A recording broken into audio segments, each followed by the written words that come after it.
సామాజిక మాధ్యమాల లైవ్ ద్వారా చూస్తున్నటువంటి తెలంగాణ ప్రజలందరికీ కూడా హృదయపూర్వకంగా నమస్కారం. ముందుగా ఇవాళ ఇంటర్నేషనల్ డాక్టర్స్ డే కాబట్టి ఇవాళ తెలంగాణ మొత్తంలో ఉన్నటువంటి 50 మంది డాక్టర్లకు హృదయపూర్వకంగా శుభాభినందనలు తెలియజేస్తా ఉన్నాను. డాక్టర్లే కనుక లేకున్నట్టయితే కోవిడ్లో మనం ఎంత ఇబ్బంది పడి ఉండేవాళ్ళో మనందరికీ తెలుసు. కాబట్టి wholeheartedly I wish a great happiness and success to all the doctors. We are grateful to you all the doctors for the kind service that you are extending to the humanity and the society. మిత్రులారా, ఇవాళ ఒక ప్రధానమైన అంశాన్ని మీ దృష్టికి తీసుకురావడం కోసం ఈరోజు పత్రికా సమావేశాన్ని ఏర్పరుస్తున్నాయండి. ఈ అంశాన్ని గతంలో కూడా మేము మాట్లాడాం. కానీ దున్నపోతు మీద నీళ్లు పడ్డట్టు ప్రభుత్వ వ్యవహారం ఉంది కాబట్టి అరణ్య రోజులుగా మారిపోయినటువంటి పరిస్థితుల్లో తప్పుని తప్పాలి కాబట్టి ఈరోజు మరొకసారి ఈ అంశాన్ని లేవనెత్తుతా ఉన్నాం. ఆధిపత్య అహంకారంతో అడ్డు అదుపులు లేనటువంటి ఒక ఆధిపత్య అహంకారంతో ఇవాళ టీఆర్ఎస్ పార్టీకి సంబంధించిన శాసనసభ్యులు, పార్లమెంట్ సభ్యులు, మంత్రులు మొత్తం కూడా ఇవాళ పోలీస్ వ్యవస్థనంతా కూడా సర్వనాశనం చేసే పరిస్థితి ఇవాళ స్పష్టంగా కనబడతా ఉంది. పోలీస్ మాన్యువల్ పూర్తిగా కూడా ఇవాళ కాలరాస్తున్నటువంటి ఒక పరిస్థితి. ఐపీఎస్ అధికారులు డూడు బసవన్న లెక్క మారిపోయి ఎమ్మెల్యేలకు, మంత్రులకు తానా అంటే తందానా అంటూ ఇవాళ వారి కింది స్థాయిలో పనిచేస్తున్నటువంటి ఒక సర్కిల్ ఇన్స్పెక్టర్లు కావచ్చు, స్టేషన్ హౌస్ ఆఫీసర్స్ కావచ్చు, సబ్ ఇన్స్పెక్టర్స్ కావచ్చు, వాళ్ళ యొక్క ఆత్మస్థైర్యాన్ని ఇవాళ టీఆర్ఎస్ పార్టీకి సంబంధించిన ఎమ్మెల్యేలతో కుమ్మక్కైనటువంటి ఐపీఎస్ అధికారుల యొక్క విశృంఖలత్వంతో ఇవాళ సిఐ, ఎస్ఐ తర్వాత కింది స్థాయిలో పనిచేస్తున్నటువంటి ఒక పోలీస్ అధికారుల యొక్క ఆత్మస్థైర్యాన్ని దెబ్బతీస్తూ వాళ్ళు ఆత్మ న్యూనతా భావంలోకి ఇవాళ నెట్టివేస్తున్నటువంటి ఒక పరిస్థితిని మీ ముందుకు తీసుకొస్తా ఉన్నాం. ఇవాళ ప్రధానమైనటువంటి ఒక కారణం శాంతి భద్రతల సమస్యకు పోలీసులలో కింది స్థాయి అధికారుల్లో ఉన్నటువంటి ఒక ఆత్మనిర్భరత భావమైనటువంటి ఒక విషయాన్ని తెలియజేస్తూ వాళ్ళ ఐపీఎస్ ఆఫీసర్స్ అడుగుతున్నాం. ఇండియన్ పోలీస్ సర్వీస్ మీకు జీతం ఎవరిస్తా ఉన్నారు? టీఆర్ఎస్ పార్టీ బ్యాంక్ ఖాతాలో మీకు జీతం రాట్లా, లేదు ఎమ్మెల్యే ఎవరు జీతాలు ఇవ్వట్లేదు. The salaries that we are drawing are from the hard-earned money that has been paid in the form of the taxes by the people. ప్రజల యొక్క ట్యాక్స్ రూపంలో కట్టినటువంటి ఒక సొమ్ముతోటి, రక్తమాంసాలతో కట్టిన ట్యాక్స్ తోటి జీతాలు తీసుకొని ప్రజలకు సేవకులుగా ఉండాల్సింది పోయి ఇవాళ బానిసకు ఒక బానిస అన్నట్టుగా ఇవాళ టీఆర్ఎస్ పార్టీకి తొత్తులుగా మారిపోయి ఇవాళ పోలీస్ బ్యాంకులు కాల రాస్తూ మొత్తం పోలీస్ వ్యవస్థను సర్వనాశనం చేయడం ఎంతవరకు న్యాయం అని చెప్పని ఇవాళ వాళ్ళు అడుగుతా ఉన్నారు. ఎందుకు ఈ మాట ఎందుకు అడగాల్సి వస్తుందంటే, గతంలో అనురాగ్ శర్మను చూసిన మనం డీజీపీగా ఉన్నాయన, తర్వాత కమిషనర్ గా పనిచేసింది అనుకుంటా కదా ఏకే ఖాన్ గారు, తర్వాత చాలా మంది ఐఏఎస్ ఆఫీసర్ రిటైర్ కావాలా, అడ్వైజర్లుగా ముఖ్యమంత్రి కార్యాలయంలో జాయిన్ అయిపోవాలా. కేవలం మీరు రిటైర్ అయిన తర్వాత వచ్చే కొద్దిపాటి జీతం కోసం, బుక్క కారు కోసం ఇవాళ మొత్తం వ్యవస్థలను సర్వనాశనం చేసేటువంటి అధికారం మీకు ఎక్కడిది, ఎంతవరకు నైతికంగా మీరు సమర్థించుకుంటారు అని చెప్పని ఇవాళ వాటిని ప్రశ్నిస్తా ఉన్నారు. ఇవాళ ప్రజలకు రక్షణ కల్పించేటువంటి లా అండ్ ఆర్డర్ వ్యవస్థ పూర్తిగా కూడా ప్రమాదంలో పడ్డది. ఎమ్మెల్యేల అరాచకాలను ఎవడో కొంచెం తలవేపి ప్రశ్నిస్తే వాళ్ళను ఇమీడియట్ గా ట్రాన్స్ఫర్ చేసుకున్నటువంటి ఒక పరిస్థితి, వాళ్ళు చేతులు కట్టుకుని నిలబడితే తప్ప ఇవాళ ట్రాన్స్ఫర్లు రానటువంటి ఒక పరిస్థితి, కొత్త అపాయింట్మెంట్లు రానటువంటి ఒక దుర్బలమైన పరిస్థితిలో ఉన్నాయి. ఇవాళ చాలా మంది స్టేషన్ హౌస్ ఆఫీసర్ల పరిస్థితి ఎట్లా ఉంది అంటే, ఎమ్మెల్యేలకు ఎస్కాట్ సర్వీస్ అంటే బండి ముందు నడుపుకుంటూ పోవాలి, వాళ్ళ యాడిపోతాలకు హచ్ ఫాలోవర్స్ లెక్క వాళ్ళు ఎక్కడ తిరగాలి, ఎమ్మెల్యేలకు ఎస్కాట్ సర్వీస్ ఇవ్వాలా, సెల్యూట్ కొట్టాలి.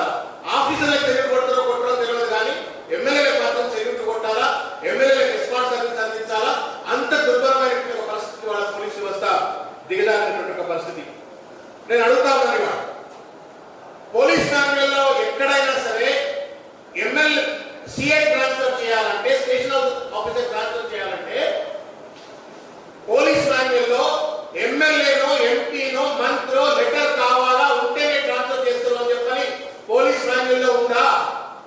డీజీపీ మహేందర్ రెడ్డి గారు కానీ లేకపోతే కమిషనర్లు కానీ మేము మిమ్మల్ని అడుగుతా ఉంటాం. పోలీస్ ట్రాన్స్ఫర్స్ కు police మాన్యువల్లో is there a condition that you need to have an endorsement letter from the local MLA? ఇవాళ తెలంగాణలో లోకల్ ఎమ్మెల్యే లెటర్ లేకపోతే వాళ్లకు అపాయింట్మెంట్ వచ్చే పరిస్థితి లేదు, ట్రాన్స్ఫర్ అయ్యేటువంటి పరిస్థితి లేదు. ఇవాళ కేవలం ఎమ్మెల్యే లెటర్ తోనే అపాయింట్మెంట్ వస్తుంది కాబట్టి ఎమ్మెల్యే లెటర్ తో అపాయింట్మెంట్ వచ్చేట్టుగా స్టేషన్ హౌస్ ఆఫీసర్ చేతులు కట్టుకుని ఇవాళ బానిస లెక్క ఎమ్మెల్యే దగ్గర పనిచేయాల్సిన దుర్భరమైన పరిస్థితి చూస్తా ఉన్నాం. ఇవాళ ప్రాసెస్ ఏంటి అంటే తెలంగాణలో అపాయింట్మెంట్ ప్రాసెస్ ఏంటంటే ఒక సిఐ కాకి బట్టలు వేసుకున్నటువంటి ఒక సిఐ ఎస్ఐలు ఎమ్మెల్యే దగ్గర పోయి చదువు చదువు రానడో ఎమ్మెల్యే దగ్గర పోయి రెండు చేతులు కట్టుకొని నిలబడి అయ్యా అని దేవుడిచ్చి, లేకపోతే వాళ్ళు లంచవాడికి లంచం ఇస్తే వాడికి లెటర్ ఇస్తే ఆ లెటర్ తీసుకుపోయి ముఖ్యమంత్రి కార్యాలయం ఇవ్వాలి. ముఖ్యమంత్రి కార్యాలయంలో ఆ లెటర్ స్క్రూటినైజ్ చేసి వాళ్ళు వాళ్ళ డీజీపీకి పంపాలి. డీజీపీకి పంపించిన తర్వాత ఆ లెటర్ మీద ఆరాధన చేసుకొని వాళ్ళ ట్రాన్స్ఫర్ జరుగుతున్నటువంటి దుర్మార్గమైన పరిస్థితి ఉన్నది. ఏసీపీ ట్రాన్స్ఫర్లు అయితేనేమో డీజీపీ, ఇక సిఐ ఉంటుంది, ఎస్ఐ ట్రాన్స్ఫర్లు అయితే కమిషనర్లు. No transfer in Telangana is happening based on the merit. Competency మీద ఇవాళ ట్రాన్స్ఫర్స్ కానీ అపాయింట్మెంట్స్ కానీ జరగట్లేదు. కనెక్షన్స్, నెట్వర్క్, లంచం ఇస్తే తప్ప ఇవాళ ట్రాన్స్ఫర్ కావాలన్న పరిస్థితి. పాపం ఆ సబ్ ఇన్స్పెక్టర్లు, ఆ సిఐలు, ఎస్ఐలు అంతా కూడా చదువుకున్నటువంటి వాళ్ళు, పోస్ట్ గ్రాడ్యుయేషన్ మంచి మంచి చదువుకొని ఉద్యోగాలకు వచ్చినటువంటి వాళ్ళు ఇవాళ వాళ్ళ ఉద్యోగాన్ని వాళ్ళని చేయకుండా ఇవాళ బానిసలుగా వాళ్ళని తయారు చేసి ఎమ్మెల్యేల చెప్పు చేతుల్లో పనిచేస్తున్నట్టుగా ఒత్తిడికి వాళ్ళ గురవుతూ, ఆత్మ నిరత భావానికి గురవుతూ, ఆత్మస్థైర్యాన్ని వాళ్ళ పూర్తిగా కూడా విధ్వంసం చేస్తున్నట్టు పరిస్థితి చూస్తా ఉన్నాం. ఎందుకు ఈ మాట చెప్తా ఉన్నానంటే అసలు గమలేదండి. ఇవాళ డీజీపీ గారు ఇచ్చినటువంటి ట్రాన్స్ఫర్స్ కూడా, చేసిన ట్రాన్స్ఫర్స్ కూడా అమల్లోకి వచ్చే పరిస్థితి లేదు. ఇది రాష్ట్రంలో ఈ మధ్య కాలంలో 15 transfer orders, 15 transfer orders given by the DGP Mahender Reddy గారు ఇచ్చినటువంటి ట్రాన్స్ఫర్ ఆర్డర్స్ వెనక్కి తీసుకోవాల్సిన పరిస్థితి. ఇంతకంటే దౌర్బల్యం, ఇంతకంటే రాజకీయ ఒత్తిడితో పోలీస్ వ్యవస్థ నడుస్తుంది అనడానికి వేరే నిదర్శనం, వేరే ఉదాహరణ ఉండవలసిన అవసరం లేదు అని చెప్పి ఈ సందర్భంగా తెలియజేస్తా ఉన్నారు. ఇకపోతే ఇది రాష్ట్రం మొత్తం మీద ఉన్నటువంటి, గతంలో మా పిసిసి అధ్యక్షులు కూడా మాట్లాడారు, మేము కూడా మాట్లాడిన చాలా సందర్భాల్లో డీజీపీ గారిని కలిసినప్పుడు కూడా మాకు సంబంధించిన నాయకులు కూడా ఈ అంశాన్ని లేవనెత్తారు. అయినప్పటికీ కూడా ఇవాళ ఎక్కడేసినటువంటి ఒక గొప్పలు అక్కడ ఇవాళ పోలీస్ వ్యవస్థ అంతా కూడా ఎమ్మెల్యేల కబంధ హస్తాల కింద ఇవాళ పనిచేస్తున్నటువంటి ఒక పరిస్థితి. నేను ఇవాళ మీకు కొన్ని ఎమ్మెల్యే ఆగ్రహం, ఇన్స్పెక్టర్ బదిలీ, ఎమ్మెల్యే ఆగ్రహం, ఇన్స్పెక్టర్ బదిలీ, ఎమ్మెల్యే ఆగ్రహం, ఇన్స్పెక్టర్ బదిలీ, తర్వాత సిఐకి రివర్స్ పంచ్. ఏంటి ఆయన చేసిన పాపం ఏంటి అంటే 40 కోట్ల స్థలంపై అక్రమార్కుల కన్ను, భూ కబ్జాలు చేస్తా ఉంటే స్థానిక శాసనసభ్యునికి సంబంధించిన మనుషులు, స్థానిక శాసనసభ్యునికి సంబంధించిన వాళ్ళు భూ కబ్జాలకు పాల్పడతా ఉంటే దాన్ని అడ్డుకునే ప్రయత్నం చేసి ఆ నిందితులమైన కేసులు పెట్టాలని చెప్పని ఒక సబ్ ఇన్స్పెక్టర్ ప్రయత్నం చేస్తే అతన్ని ట్రాన్స్ఫర్ చేసిన పరిస్థితి. ఎమ్మెల్యే ఆగ్రహం, ఇన్స్పెక్టర్ బదిలీ, బంజారా హిల్స్ లో 50 కోట్ల కబ్జా వెనుక కద్దరు ప్రమేయం, ఇవేం బదిలీలు. పుంకాలుగా ఇవాళ పేపర్లలో హైదరాబాద్ నియోజకవర్గంలో ఉన్నటువంటి దానం నాగేందర్ గారి యొక్క భూదండాలకు సంబంధించిన అంశం, ఆ భూదండాలను నిలదీసే ప్రయత్నం చేసి నిందితులపైన కేసులు పెట్టే ప్రయత్నం చేస్తే ఎమ్మెల్యే గారి యొక్క ఒత్తిడి మేరకు ఇవాళ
ఫత్వా జారీ చేసిండు, నువ్వు అట్లయితే నేను ట్రాన్స్ఫర్ చేసి పడేస్తే నువ్వు రాడిసన్లో నువ్వు పట్టించుకోవద్దు ఎక్కడ తక్కువ అని చెప్తాను.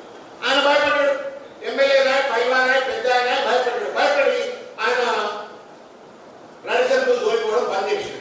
ఇదే విధంగా అని చెప్పి దాన్ని డ్రగ్ అడ్డాగా మార్చేస్తే నాగేశ్వరరావు గారు తర్వాత సిఐగా అపాయింట్ కాబట్టి నాగేశ్వరరావు గారి నేతృత్వంలో టాస్క్ ఫోర్స్ నేతృత్వంలో రైడ్ చేసి అక్కడ పెద్ద పెద్ద వాళ్ళందరూ పట్టుకున్న విషయం మీ అందరికీ తెలుసు. ఏంటి ఇక్కడ అది పట్టుకోవాలి విక్టిమ్ ఎవరైనా విషయం వచ్చిందో విక్టిమే చూసిన గారు పబ్లో డ్రగ్లు అమ్ముతున్నారు, నువ్వు ఎట్లా పట్టించుకోలేదని చెప్పి వాళ్ళు సస్పెండ్ చేసి. అంటే ఇక్కడ ఒక శాసనసభ్యుడి ఒత్తిడి వల్ల శివచంద్ర సర్కిల్ ఇన్స్పెక్టర్ అలసత్వం వహిస్తే డ్రగ్ దొరికితే అతను సస్పెండ్ చేసింది. ఇక కథ ఏంటంటే జూబ్లీహిల్స్ పోలీస్ స్టేషన్, ఇది ఇంకా శివచంద్ర మీద జరిగినటువంటి జూబ్లీహిల్స్ పోలీస్ స్టేషన్ కు కూతవేట దూరమే కదా, పెద్దమ్మ గుడి జూబ్లీహిల్స్ స్టేషన్ ఒక 100 అడుగుల దూరం ఉంటుంది. అక్కడే మనకు రేపు జరిగినటువంటి కుదరదు, కానీ అక్కడ మాత్రం ట్రాన్స్ఫర్స్ అయినటువంటి పరిస్థితి కనబడతలేదు. అక్కడ ఉన్నటువంటి పోలీస్ ఆఫీసర్స్ పైన చర్యలు కనబడతలేదు. ఇక శివచంద్రను ట్రాన్స్ఫర్ చేసిన తర్వాత మళ్ళీ నాగేశ్వరరావు అని చెప్పని కమిషనర్ సివి ఆనంద్ గారు ఏది కోరి ఎవరైతే రాడిసన్ పబ్ మీద దాడి చేసిందో పట్టుకున్నాడో వాటిని పట్టుకొచ్చి అందులో అపాయింట్ చేసినాడు, సిఐగా అపాయింట్ చేసినాడు. ఈ మధ్య కాలంలో ఇది చూడండి, ఇక్కడ భూమి మీకు కనబడుతుంది, రోడ్ నెంబర్ 13. ఇప్పుడు ఎమ్మెల్యే మినిస్టర్స్ క్వార్టర్స్ ఆ రోడ్డు ఉంది కదా, ఆ రోడ్డు దగ్గర ఉన్నటువంటి జాగా ఈ జాగా 2540 గజాల జాగా. ఈ జాగా కబ్జా పెట్టాలా అని చెప్పని దొంగ పేపర్లు సృష్టించి ఫోర్సబుల్ గా పొజిషన్ తీసుకునేటువంటి ఒక ప్రయత్నం కొంతమంది చేస్తే నాగేశ్వరరావు రెడ్డి సర్కిల్ ఇన్స్పెక్టర్ ఉన్నాడో వాళ్ళ పైన కేసులు బరాబర్ పెట్టాల్సిందే అని చెప్పని ఆయన కేసులు పెట్టే ప్రయత్నం చేస్తే దానం నాగేందర్ గారు కేసులు పెట్టొద్దు అని చెప్పి అంతా నేనే కల్పితమైనటువంటి వార్తలు కాదు, నేను కావాలని చెప్పని ఖైరతాబాద్ మా నియోజకవర్గం కాబట్టి దానం నాగేందర్ గారు మా ఎమ్మెల్యే కాబట్టి నాకు ఆయన మీద కోపం ఉంది, ఆయన నోడించింది కాబట్టి మాట్లాడుతున్నా. ఇవన్నీ పేపర్లో వచ్చినటువంటి వార్త, స్పష్టంగా పేపర్లో వచ్చినటువంటి వార్తలు. దానం నాగేందర్ గారి యొక్క వ్యక్తి మీద కేసు పెట్టొద్దు అని చెప్పాలంటే లేదు ససేమిరా నేను కేసు పెడతానని చెప్పని అందులో కొంతమందిని పట్టుకొచ్చి ఆయన అరెస్ట్ చేసి కేసులు పెట్టే ప్రయత్నం చేస్తే నాగేశ్వరరావు రాత్రికి రాత్రి ట్రాన్స్ఫర్ చేసి పడేసి. ఏం జరుగుతా ఉంది తెలంగాణలో, ఏం జరుగుతా ఉంది పోలీస్ వ్యవస్థలో? దానం నాగేందర్ భూతంగారెడ్డి దానం నాగేందర్ గారి యొక్క ఒత్తిడికి వాళ్ళ పోలీసు సిఐ సర్కిల్ ఇన్స్పెక్టర్ ఒక gazetted officer law and order కాపాడవలసినటువంటి ఒక బాధ్యత కలిగినటువంటి పోలీస్ ఆఫీసర్స్ ను పని చేయొద్దని ఒత్తిడి చేయడం ఏంటి, పని చేసేటోడిని ట్రాన్స్ఫర్ చేయించడం ఏంటి అని చెప్పి వాళ్ళని ప్రశ్నిస్తా ఉన్నాం. ఇది కేవలం జూబ్లీహిల్స్ బంజారాహిల్స్ పోలీస్ స్టేషన్ కాదు, పంజగుట్టలో ఈ మధ్య కాలంలో నరసింహరావు అని చెప్పని ఒక అసిస్టెంట్ కమిషనర్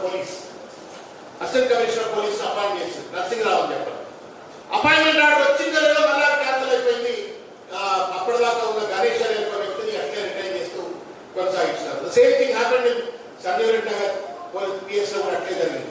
అంటే ఎక్కడికక్కడ ఇక్కడ మాగంటి గోపీనాథ్ దానం నాగేందర్ల మధ్యన బస్తీ సవాళ్ళ లెక్క పోలీస్ స్టేషన్ దగ్గర దురుగు నడుస్తా ఉంది. నా మనిషి ఉండాలంటే నా మనిషి ఉండాలని చెప్పని ఒకరికొకరు కొట్టుకుంటూ ఇవాళ ఆధిపత్యం గురించుకుంటూ వాళ్ళ మొత్తం వ్యవస్థను సర్వనాశనం చేస్తున్న పరిస్థితి.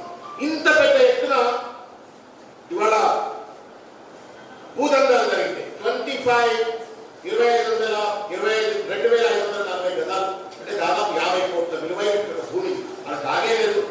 ఒకవేళ మార్కెట్ వాల్యూ కనుక తీసుకున్నట్టు దాదాపు 50 కోట్లు ఉంటుంది. దీనికి కబ్జా చేయాలని చెప్పని ప్రయత్నం జరుగుతూ ఉంటే దీన్ని నియంత్రించే ప్రయత్నం చేసిన పోలీసుల మీద మీరు ట్రాన్స్ఫర్ పెట్టేస్తే ఎట్లా మీరు పోలీస్ వ్యవస్థ ప్రజలను కాపాడుతుంది అని చెప్పని వాళ్ళని ప్రశ్నిస్తాము. ఇది జరుగుతున్నటువంటి ఒక దుర్మార్గం. దీనిపైన వెంటనే పెద్ద ఎత్తున విచారణ జరిపించాలని చెప్పని కాంగ్రెస్ పార్టీ తరఫు నుండి కోరుతా ఉన్నారు. సివి ఆనంద్ గారు చాలా సిన్సియర్ ఆఫీసర్ మనందరికీ తెలుసు, కానీ ఆయన కూడా ఇక్కడ ఏం పని చేసే పరిస్థితిలో లేడు. ఏది కోరి ఆయన అపాయింట్ చేస్తాడు నాగేశ్వరరావు అని చెప్పారు.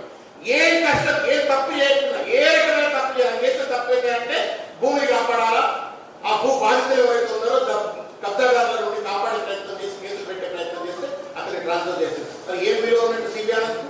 హాయ్ ఫ్రెండ్స్, మా టుడే టుమారో యూట్యూబ్ ఛానల్ చూస్తున్నందుకు చాలా థ్యాంక్స్. మరిన్ని లేటెస్ట్ వీడియోస్ కోసం వెంటనే సబ్స్క్రైబ్ చేయండి. అలాగే ఈ బెల్ ని కూడా రింగ్ చేసేయండి. మా నోటిఫికేషన్స్ అన్ని మీ మొబైల్లో వస్తాయి. అలాగే మా వీడియోస్ మీకు నచ్చితే లైక్ చేయండి, షేర్ చేయండి, నచ్చకపోతే కామెంట్ చేయండి.